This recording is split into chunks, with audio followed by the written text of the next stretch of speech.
The Dental Download podcast is your source for insight from conversations with fellow dentists, specialists, and leaders in the industry. With new episodes every Monday morning, I'm your host, Dr. Haley. Let's get into this week's episode. Okay, hi everyone. We have another guest here today. So, Dr. Bobby, can you just introduce yourself? Tell us a little bit about your journey in dentistry so far. What a crazy journey. I'm Dr. Bobby Grossi, born and raised in Flint, Michigan. Been practicing dentistry now for over 2 decades, 2 decades plus 1 year, so 21 years. Kind of crazy. I got into dentistry, quick version, raised by a single mom, also raised by my grandfather. My last name was actually Loomis in high school. I changed it to Grossi to honor my grandfather who actually passed away of throat cancer. So my journey is kind of unique. Was a baseball player in high school, had a full ride to play base, decided up. My grandpa got diagnosed, who was my mentor at 18, with cancer. Didn't know what I wanted to do, worked on music for 3 years. Actually decided at the ripe age of 21 years old, actually February 3rd in 1994, when my grandfather passed away of throat cancer. I decided at that moment to try to make a difference somehow in medicine so that nobody ever suffered from throat cancer again or go through what we did do. Now, I thought I wanted to be a medicine doctor. My wife now, who was my girlfriend at the time, she was a nurse, and she said, "Are you sure you want to be married to your pager?" Now, Haley, you're young. I'm not young. I'm 50. So and you want to be married to your pager your whole life and be on call? And I said, not really. So I decided at that moment to pivot to go towards dentistry to try to make an impact really in the health and wellness of people. So that's kind of the quick synopsis version of my story, but there's why I'm a dentist today.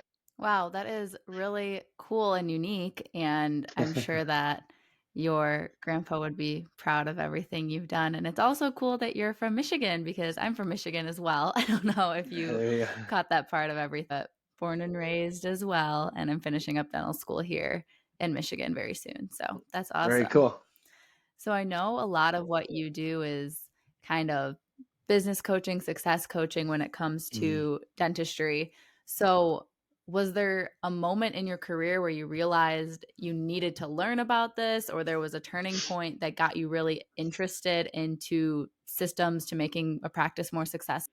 Yeah, I mean, when I was in earlier in my career, what I realized is that when my practice wasn't growing, I realized that I had to implement systems and processes in places to try to actually grow. See, sounds kind of crazy, but early on, I had the big ego, right? It was called I'm Dr. Bobby Grassi, and then like people should just do as I say because of my credentials. In all reality, I realized that's really the falseness. I needed to become a better leader. And little help from my wife, to be honest with you. She would watch my management style and watch what I was doing and realize like, hey, you're kind of addressing people differently and you need to address them better and communicate. So took advice from a lot of people, even people not in the field, and I realized that I had to become a better version of myself, become a better leader. And that's when I realized once I started really trying to create and lead other people, that's when my practice started to grow. It wasn't till then, really, though, but I had to get out of my ego mindset. I know when we all graduate dental school, we kind of have this, we got to, if we just do dentistry, the patients will come. That's really not the case. You actually can only lead people to the level of your leadership quality. So, like with that said, I knew I had to get a different mindset and try to put other people first. And we're gonna, I hate to use this adage, but become a servant leader, more of a just a dictator, if you will. That's what I realized the most in dentistry is how can you raise a team, and you can only raise a team by serving them first before you. So And what were some of the things you did to increase those leadership skills and to really have some self development? Um, I started working on myself first, right? I had to work on my own mindset, get out of kind of the scarcity mindset and stuff like that. But then I really started investing in coaching and consulting for my team. I would start sending them and building their credentials, trying to raise them not necessarily to the level of me because they can't all go through dental school, but if they knew as much knowledge as I did in dentistry, or if I could get them how to communicate better to the patients and increase how they pick up the phone and really polish up their skills and help them grow as clinicians as well, from hygienist to front desk, then I knew that I would have success. One of the greatest examples I can give you is I also do ortho and orthodontics, and I sent my ortho assistants through the same training I went to, and I got trained through Progressive Ortho, which was kind of like a 2 year long program. But I actually sent her through the same program I went to because that would help her really see the things that I see, as a clinician. So I think if you build your team to the level you want to build them to and you invest in them, they will then turn around and invest in you. So that would be one of the strategies I'll tell everybody to do. Yeah, it makes a lot of sense to invest in your team because then they're also going to want to stick around if they feel that they're making a difference in the office and they feel valued. That's Mm, just, it's a snowball effect of good things in that case. yeah, absolutely. So if we're a lot of my audience is similar stages to me, about to finish dental school or maybe just finished dental school. So if we're entering an office as an associate, what are some things we can be looking at to try to learn more about how to run a successful practice? Like, what should we be asking the owner about? What different types of data should we be looking at in the practice management software? What advice do you have? That's a great question because most of the time you guys are getting out and the first thing you're doing, like, oh my goodness, I went from maybe doing a cavity prep for 3 hours versus now I get to do something maybe and like I gotta now it's real life. Like here we go, you know. First thing I would ask is, are you going to really teach me the business side of dentistry? Because in dental school, let's be honest, they teach you how to pass a board. I mean, that's really it. They give you enough tools just to be kind of scary, right? They give you enough just to be scary. Are they going to teach you the business side of dentistry? Like, are they going to be able to, are you going to have any leadership development on top of just clinical development? Are they going to pay for your CEs or do you have to pay for your CEs? What is the, are you going to have to, like, what is your structure when it comes to pay? Are you getting paid off production or off collections? Are you paying lab bills or are you not paying lab bills? I mean, these are, and are you gonna, if I want to learn about, let's just pick a specialty, implant dentistry, how do I go about doing that? I mean, these are very important questions because most people are going to sign on with an MSO or DSO or even possibly military if you really want, because they want to pay back their student loans. And you get caught up in all this student loan game. Like, we will help you pay off your student loans. And I get that sounds really cool and all. But what you have to realize is, as young dentist, is that your practice itself will also pay off your student loans. These is called a business write-off versus anything else. So take your student loans out of it. I don't want people chasing dollars because of debt or whatever. Like that's going to be there to the point where I can be honest, I'm still paying off my student loans. I've been practicing dentistry 21 years. My interest rate might be different than yours, but at the end of the day, it's just a bill, right? That's all I treat it as. And it was a tool for us to become who we are. But I would ask really, how much are you willing to invest in my education? Because look I'm a novice dentist. Are you going to train me or am I just going to pick up the pieces, meaning I'm just going to do fillings when I might be passionate about endo? I might be passionate about just dentures. I might be passionate about ortho. I might be passionate about a lot of things. And that would be the first question. Like, do I have room to grow here? And if the answer is no, okay, then you have to ask yourself this question even as a young dentist. What am I using this step for then? Is it just to build up speed, confidence? Like, you're going to have to change your mindset and know, okay, this might just be a stepping stone. Because even myself, when I got out of dental school, it wasn't where I'm at today. I worked at kind of a clinic setting and I got my speed up really good, and then I got a little bit more confident and then I went to the other gear. Like, some people can do AEGDs, some people could do modified training, but I like to learn on the fly. And I would tell you, Haley, the one thing you have to do is you can't be afraid to push yourself and challenge yourself to become the best version. And, no matter how skilled you feel, you're only going to learn by doing, not by watching a video, not by going to a CE course. You're only going to learn by doing, and you're going to have to challenge yourself every day. So, that'd be a long version of what your answer was, a question was, but just make sure you're in a place where they're going to develop leadership skills, teach you about the business, but at the same time, help you grow as a clinician. Finding the right dental equipment is like finding the right job. Fit is everything, and aligning the way you practice is essential for your performance, happiness, and well being. That said, shopping for equipment can be overwhelming. There's so much to consider. You likely won't think about whether the control block circulates clean water or the fasteners under the chair cover are molded or glued. But ingenuity and detail that you don't see makes all the difference in the performance and reliability. Our friends at ADAC believe that informed decision is a good decision, which is why they prepared the What to Look For When Buying Dental Equipment guide. It's packed with information based on input from doctors, industry experts, dealers, and technical specialists, all designed to help you choose with confidence. Request your complimentary guide at the link in my show notes. Until then, let's talk about that dream job. And have you had associates with your practice ever?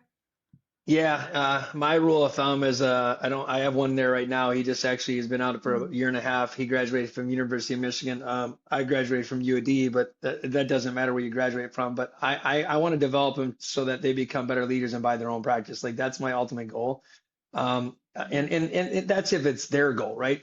So like if their goal is look at one day I just want to be an entrepreneur and be my own business owner, okay, well then how do I get you up to the level that I think you should be?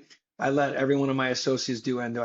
I teach them how to do implants. Like I teach them all these things, and because I want them to be better. Like my job as a that's why you see the dentist CO brand or whatever it is I'm supposed to make you better in this field, not to hold you back. Like you're the next generation coming up. So how do I make you improve? How do I make you scale? How do I give you the confidence? Because at some days, being 51 years old, I'm not doing this forever. Somebody's got to take the reins and go do it, right? So there was a few of them. I had Dr. Mezzi was an associate of mine. This Connor and Spencer Owens kind of worked with me, and then I have Dr. Grabowski right now that works.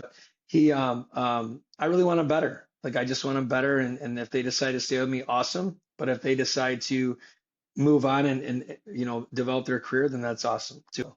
Yeah. And I feel like day to day in a dental office is so busy. The days are packed. It's lots of patients. So, how do you fit in mentoring these associates on the business side of things? Do you have meetings after work with them? Do you just grab them when there's time? Like, how can you make time to be teaching them things outside of the clinical?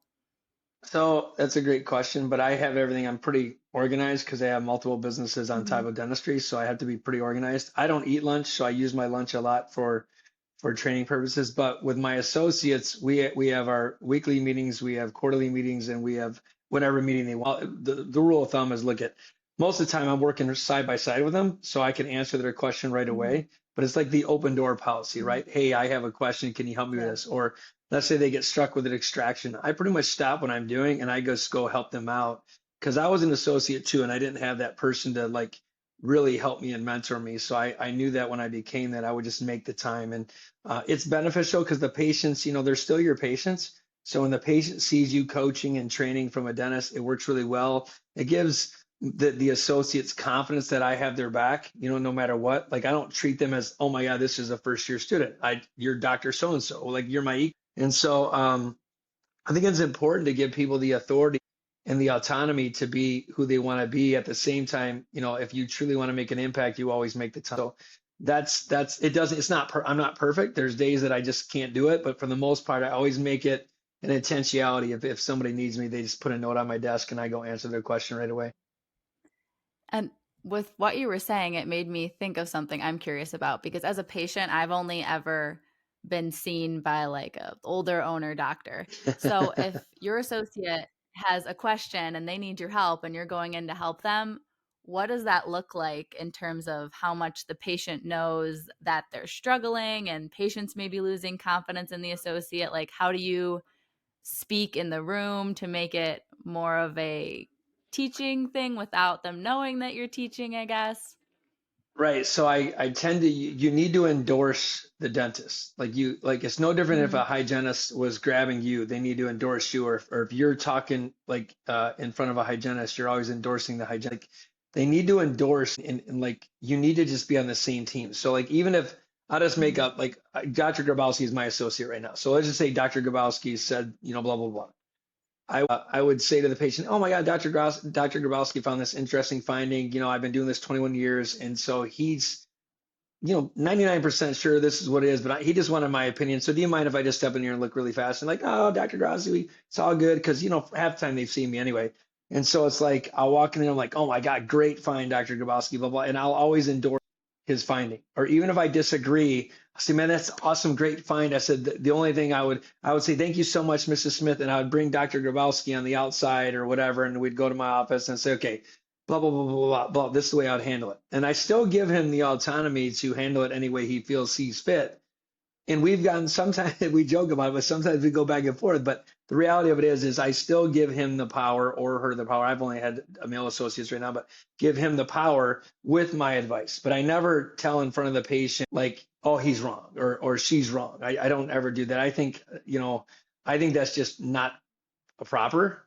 because one, you're right now belittling the person versus encouraging the person to fail. Like, I know that sounds crazy. Like, encourage them to make a decision on their own and let them kind of like have that opinion, but then you can come by after 21 years and teach some kind of real dentistry. I don't want to be like there's book dentistry, then there's real dentistry. I always joke about it, right? There's dental school dentistry, and then there's real life of how it happened over 21 years, so there's a lot more real experience that comes with it. And so, yeah, that's the way. I think as long as you endorse and you stay respectful and you encourage, the patient doesn't, most of the time, they don't even know what just happened.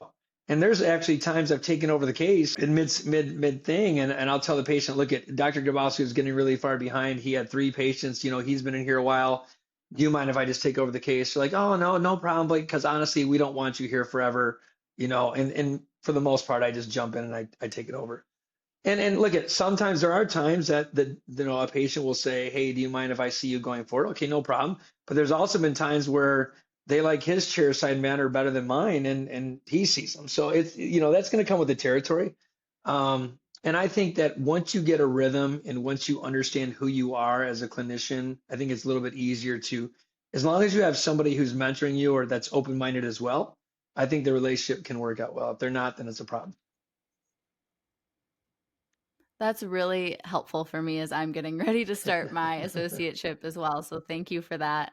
I You're kind of welcome. want to switch gears a little bit to talk about some of the things you mentioned in the beginning in terms of what else you do beyond your practice. You do coaching and you have great insight when it comes to marketing and helping grow dental practices. So, what are some of your top tips when it comes to marketing? First of all, you got to know who your avatar is. Like, I know that sounds really crazy. Like, you're going to have this ideal patient that you might have in your mind. And it's not what dental school teaches. I'm talking about the one that you absolutely love. Like, it could be a soccer mom who has 4 kids and they're 38 years old. Like, you literally got to narrow down your avatar of who it is that you want to attract in your practice and what is their pain points. Like, once you understand the pain point of who your real client is, then you can market towards that. If you're doing external marketing, what I would encourage everybody to do first, especially in the world that we live in, this technology world, is that if you don't have a lot of money to market, you need to become almost an extrovert. I know this sounds crazy. You need to get on camera. You need to talk on social media. You need to just give free information on Facebook, whatever it is, where you can talk about how, what's the pros and cons of dentistry for your patients. Like, what do you look for? Become omnipresent, if you will. And you can literally do really well in that field. And now you're getting attention. I do a lot of dental give back days where you do free dental days. I do a lot of community outreach. I do a lot of certain things that are tied into where I'm at that really don't cost me a lot, but yet it's such an impact in the city that my practice is. I scaled my practice, I mean, literally 2x and 3x my practice in 2.5 years by literally just doing a free day of dentistry. Like, that's all I did. I did open up the one day and I did a free day of dentistry. I seen 105 patients that day, did simple extractions and cleanings, and you'd be just giving back to the community. That was simple. And then I spent a little bit more money on internal marketing. Once you get your feet wet and you know who you are, they need to know who you are. So they need to know who you are as a dentist. Like, who am I as a person? And so many times people don't become vulnerable enough. They don't share who they really are. Like, who is Haley? Who is Dr. Grosky? Who are you? And so the patients want to have this connection and relatability to you. We don't want to be just science nerds and act like we have this doctor in front of us and we are the smartest people in the room. Nobody cares. I gotta be honest with you, nobody really cares. They want to know who you are down to your core, down to your soul. And I think that if you become a little bit vulnerable as dentists and you open up to your patients and they know more about you and you get that connection, you won't need to spend a lot of money external marketing because they're going to hand you patients in droves. And so I would encourage every young dentist, even dentists who aren't successful in their practices and growing, invest more money with your people that are in your practice that you have than externally, because you'll stay relevant longer. Yes, you might externally market. You could spend $10,000 a month and you're going to get a lot of new patients. But if your processes and systems are only, I want to make $1 today versus I want to make $1 10 years from now, your mindset's totally different. And these patients are going to come and go quicker than they come in. So There's a lot more to marketing, but if I had no budget and I was just gonna try to market a practice and I was starting from scratch, I would let them know who I am, what my brand is, and what I stand for. That's what I. And another thing that I know you like to talk about is this idea of converting impatience into revenue. Can you tell us more about that? I'm going to give you I think it's the four P's. What's their problem? What's their possibility? What path can you lead them on? And then what's your final pitch? Like the pitch, there is a sales pitch. Let's be honest. There's sales pitch to dentistry. Like there's a sales pitch to everything, right? You're finally going to pitch them, okay, this is how much it costs. Now, how do you do that? There's different things. First of all, what you do is you get the patient, they come in, they got problem X, right? You're going to tell them, here's all your possibilities. Like here's all your possibilities. And most of the time people only see things they do. And that's the problem the advantage of a CE course or understanding implant dentistry, understanding ortho. I mean, I'm talking about to the level where you could do it. Maybe you don't practice it every day, but you could do it. Understanding how to do certain things with mini implants or not, or, the longer you get into this thing, the easier the conversation is. And don't treat them as a dollar sign. That's where you literally physically have to remove that you don't have a lot of money. Because let's be honest, when you first get out, you don't have a lot of money. You might have a limiting belief of money. You have to totally ignore that. Because I've had Medicaid patients and I've had other patients pay me $50,000 for a procedure. It doesn't, if they find value in what they're doing, they're going to pay the money. If you don't believe me, I know this is on a podcast and this might be offensive. I'm not meaning it that way. I always say a crackhead finds crack with no money. Like if you're addicted to drugs, you will find drugs. Like it is what it is because it's what they value. If you want to smoke and you say you're on a fine, you will find a way to buy cigarettes. Like it is what it is. So there's also people that have Louis Vuitton bags that really, let's be honest, probably shouldn't have buy a Louis Vuitton bag, but they'll have them. So what does that mean? If they value something, they will spend the money. So you already have to put that in your mindset. If I can give them solve their problem with all these possibilities, and I give them the right path, then the close is easy. Because if I literally can find what they value, so what is their problem? What are the possibilities you can take them on? What is the path? Right? What are the possibilities that you can solve their problem with? What path should you lead them on? And then what's your final pitch? Those are the four P's. But also, you have to look at, can you structure it in a way? Like like in my practice, if money is truly the issue, how do I remove that barrier? Do I remove the barrier by giving them a financial plan myself? Do I give them a barrier? Do I remove the barrier by having them go get a bank loan? Either way, I don't know. But what I'm going to tell you, and this is the golden nugget, write this down for every dentist. Learn from other people that are successful. People buy payment plans. So if you go to a dealership on a car and they say, I want this car, you never say, how much is the sticker of the car? You say, what is my payment? Like, period, end of story. That's what most people say. This is what I can afford. And then you find a car that fits that. Learn from orthodontists. Orthodontists are probably the most successful financial people in dentistry. What do? They create a payment plan. That's what they do. And what people don't realize is 90% of the people want to pay you. You're right. There's 10% of the people that won't pay you. If I'm a young dentist and I really want to get clout in the community and I want to be giving back, there might be ways I can structure, which Haley, I'm not going to go in detail how I structure my payment arrangements, but I do it. That's giving away way too much. But I set it up. I set it up in a way that everybody wins. I'm going to win initially, and then I let them win. And we're talking interest-free stuff. We're talking ways that I get them to say yes. So there is ways to convert them, even without insurance, even without a great credit score, to get them to say yes. My collection rate in my practice, which I'm so proud of, has been 104% for 10 years. And I have people on payment plans. How is it 104%? Because I have people that owe me money. Ready? I have people that owe me money from 2 years ago. They're still making payments and I'm still producing dentistry. That's how it's always more. So it's actually pretty. So if it's not broken, it'll fix it. There's your answer. There's your answer. Yeah. There's a lot more to That's conversion awesome. there's a lot more to how to talk to a patient, how to do certain things, but what questions to ask. But that's kind of a quick version of the answer. Yeah, that's what the podcast's for, just like the tastes of each thing, and then people can reach out Yeah, to you if they want the full info. 100%, 100%. So the last thing I want to talk about is if a practice is looking at their books and they're saying, or a doctor, an owner, whatever, and they're saying, I want to make more money. Do you usually push people in the direction of doing more dentistry, just more procedures, more procedures that are more advanced? Or do you try to look into how can we cut down on expenses and reduce the overhead? Or is it going to just depend once you look at the full financial of the practice by practice? That's a really good question because it's a multi-leveled answer. First of all, why do you want more money? That'd be the first follow-up question I have. Okay, so why? Like, why do you want more money? Like, what's your why? And then as long as the why meets with me, like what I think, like if you said, hey, I want to make more money just because I want to buy a Maserati, I'd be like, okay, you're gonna be treating the patients the wrong way. And okay, I could teach how to do that, but is that really fulfilling, right? Like but there's a few ways you can make more money, right? You can not change a procedure at all, increase your speed a little bit to see more patients, right? That's a possibility. You could obviously raise your fees, which I don't ever encourage that because I haven't raised my fees in a long time. And even if you do raise your fees, let's be honest, most people are taking insurances and the insurance dictates your fee anyway. So that does nothing besides a BS thing. You got a lot of adjustments. You could increase the amount of extended services you offer. Like maybe you do specialize in implants, or you could do more ortho or stuff, that's more non-insurance based or fee for service type of things. You could also add associates and you could reduce your chair time and add revenue by not changing a thing. So a lot of it just depends on where you at as far as opportunities.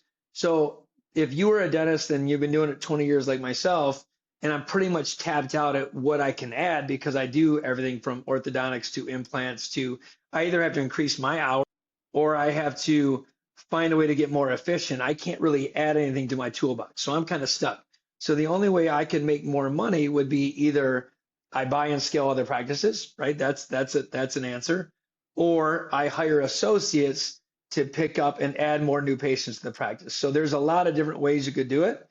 It's a matter of, but to answer your question, do I just instantly say, oh, you just got to increase more revenue? No, I don't do that. I try to figure out what their strength is. And I would also say that sometimes people spend a lot of money on the wrong, or spend a lot of time on the wrong things. So every year I cut the bottom 10%. And you're like, what does that even mean? So like, if I'm not doing, I'll give you a great example that everybody should do, but nobody does it because they don't understand sleep medicine, but I understand sleep medicine too. So I'm just going to give you a little nugget right now, right?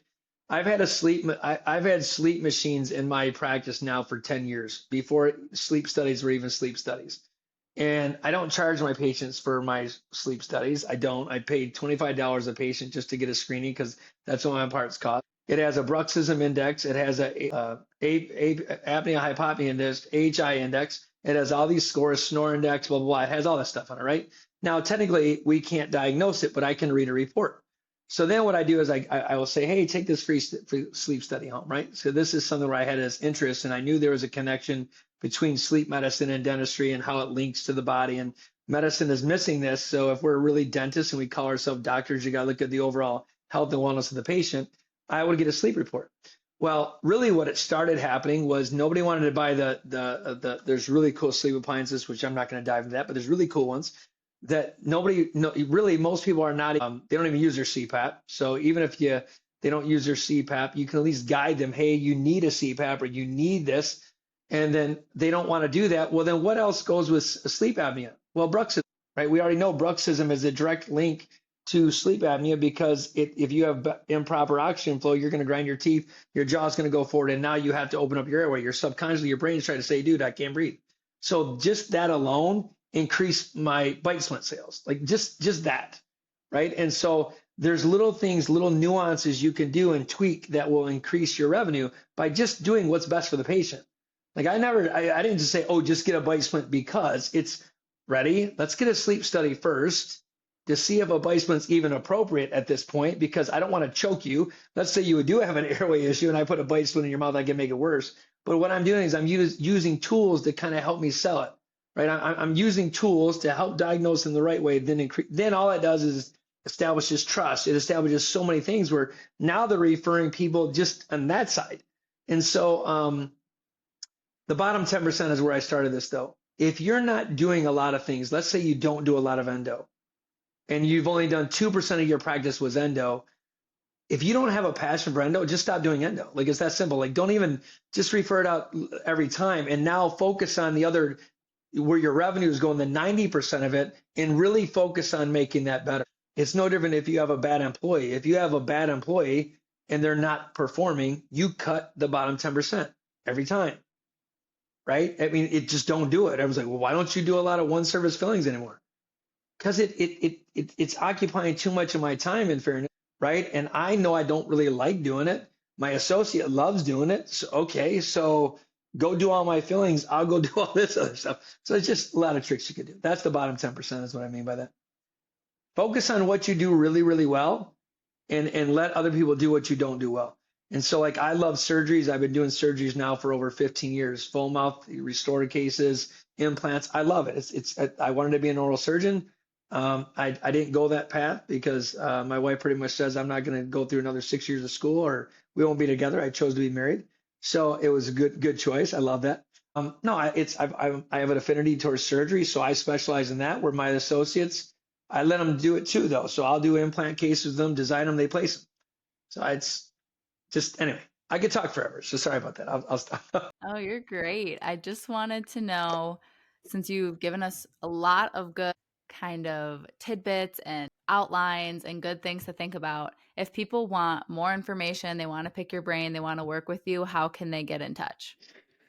You can either DM me on Instagram, which is Bobby Grossi DDS on Instagram, right? You can go to thedentistco.com, which is my website, thedentistco.com. There's links to connect with me. And there's also, you can email me at drbobby at thedentistco. There you go. Thank you so much. Do you have You're any welcome. like final thoughts that you really want to get out to people listening, like a take-home message? Yeah, I mean, I think you said you're in dental school or you're young in your career. Either way, I think you said that, right, Haley? And you're from Michigan. I heard that. What I see every young dentist make, every mistake they make, and I'm going to encourage you not to do it, is don't be afraid to fail. Like, just stop worrying about stuff you can't control. You'll never get better. You'll never get faster. You'll never get stronger. You'll never get mentally tougher until you just do. Like in dental school, they get you so afraid. Like all these people are judging you. And I'll be honest, it's a gruel, it's a grind. And I know this sounds crazy, but we're practicing dentistry for a reason. Practicing. It's like you are in the game and it's real life, but you can't be afraid to stick with what you believe is right. If your moral compass is going off, just don't do it, right? I don't care who your boss is. I don't care what somebody says. If your moral compass is saying this isn't right, well, trust your moral compass. But secondly, don't be afraid to challenge yourself to become great because that's the only way you're going to be great. Like the average income of a dentist is $186,000. Okay. It's great income. I'm not going to sit here and tell you it's not. You're also going to, most of the average dentist is in debt by $500,000 to $700,000 when it's all said and done. Okay. I'm going to ask you, is that really a good income? No. So if you want to be one of the greats in your field, you're only going to be great by pushing yourself to a limit you didn't think possible. And doing a cavity prep for 3 hours is not business. That's just you learning a skill and waiting to get a check off. The hardest part that you're gonna have to learn when you get out on your own is you got to be yourself. You got to police yourself, and you got to hold yourself to a standard that nobody else can hold yourself to. And only you know what's right for wrong. But you have to hold yourself to so much integrity and at such a high standard that you just aren't afraid to challenge yourself. But even if something is wrong, just admit it's wrong and you just make it right. Period. End of story. That's another sidebar. Just you know what? I'm human. It is what it is. How do I make this right? Because you'll have those cases too. And so don't be afraid. Push yourself to the highest limit you can. That's why you're in this field. You're in this field because you have a passion and an affinity to make a difference. So allow yourself to be that difference maker. There's my final information. Thank you so much for everything. I know I found this to be very motivating and topically relevant to me as I'm getting ready to start working in a couple months here. So thank you so much.